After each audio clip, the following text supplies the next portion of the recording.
do want to talk to the reparations thing, though. Yes, yeah, please. yeah. I mean, to make clear, my family came from Haiti, so like for me, I wouldn't get reparations if it happened. I just want to put that on the table so people understand. Should get some from France. My viewpoint. Should get it from France, yeah. Yeah. I mean, I Your probably family, won't get. I your probably family won't get it from either one. your family came after there was a coup there, and your dad, the president, had to flee to the United States. exactly. So I think I think my dad owes reparations, but no, seriously. I think the reparations thing is something that should be agitated for, but I think from a pragmatic political view, I think what a lot of people worry is, yeah, that's going to get us the black vote, but it's going to scare so many other people away that it's very hard to actually come out and say it. So I think a lot of politicians are kind of, I mean, the only politician I think that actually came out, and it was Marianne Williamson. And Julian Castro. Julian Castro actually really? was very, it was kind of underreported. No, but there's big caveats on both of those. I'm sure. Julian Castro's was very much, I'm going to say this really big, bad, bold thing in like February of 2019 when everyone was talking about it because it felt kind of like a way to marginalize Bernie before he got in the race. And then notice everyone just stopped talking about it for the rest of the campaign. We haven't heard a peep about it since, which shows me how much good faith there was there. Yeah. And Marianne Williamson, I will give her credit for really bringing up the issue without being poked about it, like affirmatively wanting to talk about it. Right.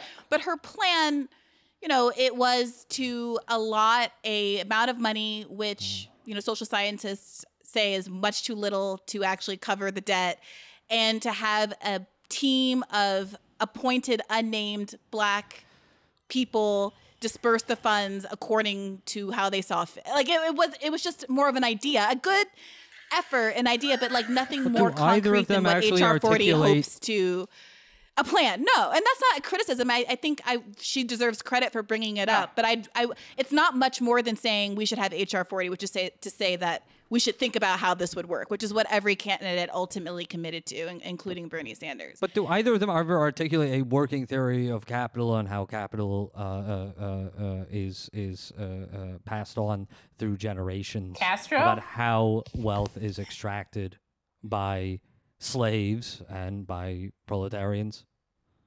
I think that Marianne Williamson has a pretty good grasp of all of that, actually. She does. Well, we will actually see we can talk this to her about week it. when Marianne Williamson comes on. Oh, that's great. Bad Faith. Yeah, ask her about that. Yeah, I had her on. We talked about a little bit. We're supposed to have more of a. I listened to your great interview with her, Virgil, and then thank you. We're supposed to have another debate about capitalism with her. I would love Marianne Williamson. I love Marianne Williamson so much. She reminds me of the princess from the Never-Ending Story, when the entire world of Fantasia, when the entire planet of Fantasia is ripped apart. She has like the crystal on her head, and she's like, "Say my name." Biden on the. I believe. I want to add one more thing that came up earlier about the black vote. Right? Is I got into a lot of trouble for saying this, especially from black liberals. Like, a lot of like middle class and up black liberals like to kind of pretend that they have the same interests and everything as white liberals that they go to school with and work with, and try to paint black people as, hey, we're all in this together. And I've always asked them when they try to get mad at me about this, but I always ask them, how, for blacks specifically, has Trump been worse? And they can never, ever answer me. And what they'll always do is they'll bring up something that is kind of general that blacks were kind of brought in on. So, for example, they'll be like,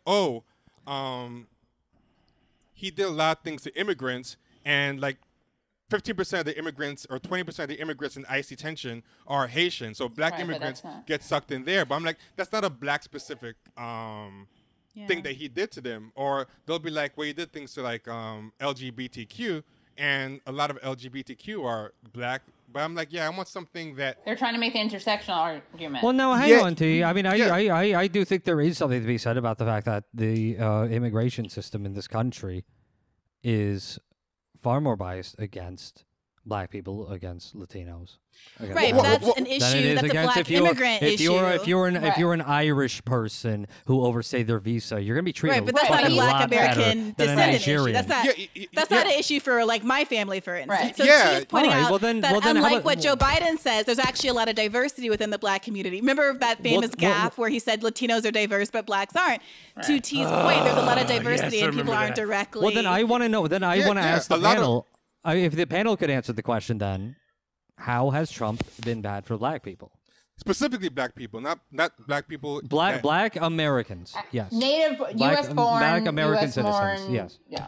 Specifically, descendants of slaves. But ADOS. I want to say one more thing. Even among immigrant black people, most immigrant black people aren't currently in the system. Like, for example, my family, I don't really have any family members that are dealing with ICE or anything. They've been here, so even if you're of immigrant descent, that's why people get so surprised by why are so many Latinos pro-Trump. Because to a lot of Latinos, our life is made here.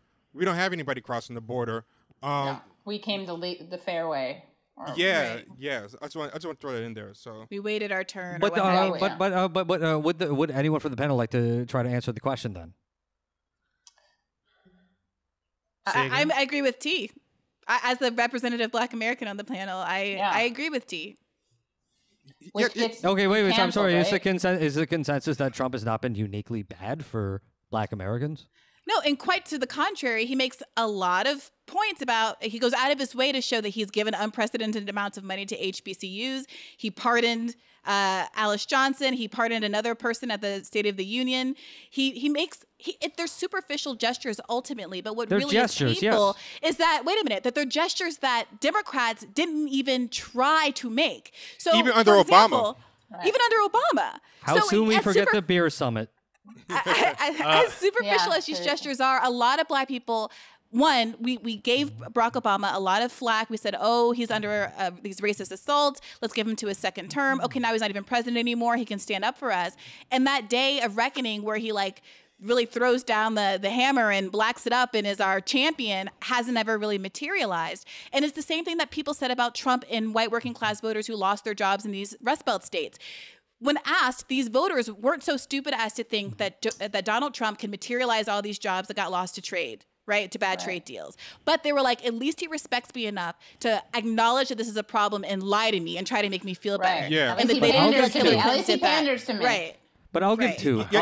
People made fun of Trump for telling black people in 2016. What do you have to lose? What do you have to lose? But honestly, everyone has kind of gone down. He's hit Muslims. He's hit immigrants, but particularly Latino immigrants. Latino immigrants are by far the biggest immigrants hit. LGBTQ, but black people are already on the bottom. Black Lives Matter started under Obama. Obama was calling Baltimore protesters thugs and rioters and all this stuff.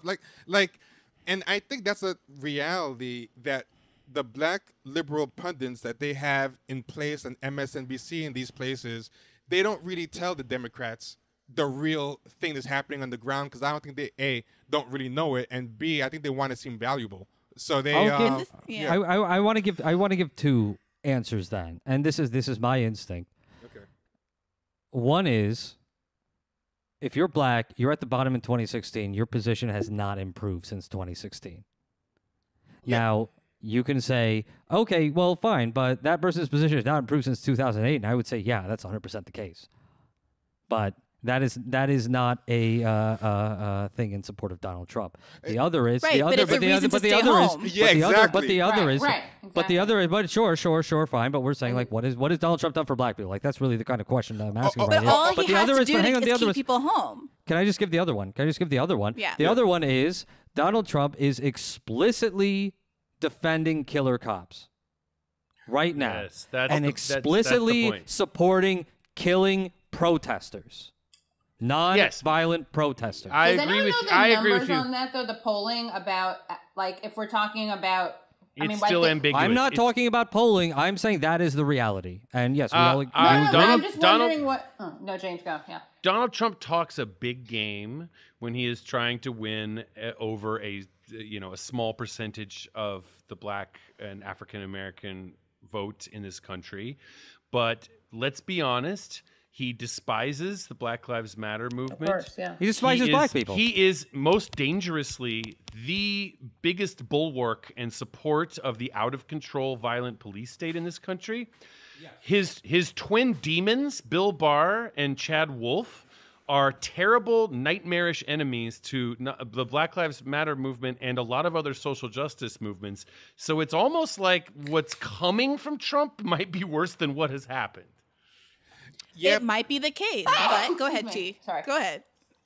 Oh no, I was just gonna say that I think at the end of the day, what passionate thing have Obama or Biden said in support of black people or against police? Like they're so scared of pissing off the police themselves. They're just very middle of the road, and I think what people think is, okay, Trump's supposed to be against us. We kind of expect that from him, but you're supposed to be our advocates, and you're marginally better, and we're just sick because our life's not going to get much worse either way. It's going to be equally bad. Biden's talking about adding more money to the police. That's what he's running on. He's like, forget defund the police. I want to give them more money. So I think people just think more money for sensitivity training. T. But also, it's if you're sorry, T. Were you? They're gonna get critical race theory training. Yeah, exactly. I mean, I was gonna end it on this. I think it's not about caring about or supporting Trump, because I think that people just kind of realizing, look, I don't have to support either. I'm gonna wait until somebody. If I keep rewarding this half-assedness, I'm just gonna keep getting half-assedness. I think that's kind of what a lot of the talk on the ground is.